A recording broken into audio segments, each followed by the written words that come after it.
తిరుమలలో చిరుతల సంచారంపై ఆందోళన చెందాల్సిన అవసరం లేదని డీఎఫ్ఓ సాయిబాబా అన్నారు. సీసీ కెమెరాల ద్వారా చిరుతల కదలికలను మానిటరింగ్ చేస్తున్నామన్నారు. 15 మందితో టీం ఏర్పాటు చేసి గమనిస్తున్నామన్నారు. అలిపిరి నడక మార్గంలో లైటింగ్ ఏర్పాటుతో చిరుతల కదలికలు తగ్గాయని తెలిపారు.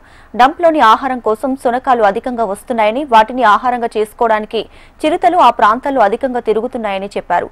వర్సిటీల పరిసర ప్రాంతాల్లో చెత్తను ఎక్కడ పడితే అక్కడ పడేయొద్దని డీఎఫ్ఓ సాయిబాబా చెప్పారు. చెప్పడం అంటే లెపర్డ్ గురించి, ఈ లెపర్డ్ మూమెంట్ అనే దాని గురించి అంటే జనరల్గా నేను వచ్చిన తర్వాత అబ్జర్వ్ చేసింది ఏంటంటే ఆందోళన చెందుతున్నారు. ఫస్ట్ ఆందోళన చెందాల్సినటువంటి అవసరం అనేది లేదు. ఇప్పుడు ప్రత్యేకించి ఈ పరిస్థితి ఏంటంటే మనకి మానిటరింగ్ లెవెల్స్ పెరిగినాయి.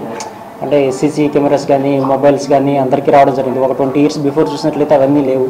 ఈ మానిటరింగ్ ఇదంతా ఎక్కువయ్యేసరికి మనకి అది కనిపిస్తుంది ప్రెజెన్స్. ఇంతకుముందు ఓన్లీ మనకి ప్రిన్సిపల్ గారు ఓన్లీ సర్క్యులర్స్లో ఇచ్చేవాళ్ళు, అక్కడ లెపర్డ్ మూమెంట్ ఉంది కొంచెం జాగ్రత్తగా ఉండండి అన్నట్లుగా.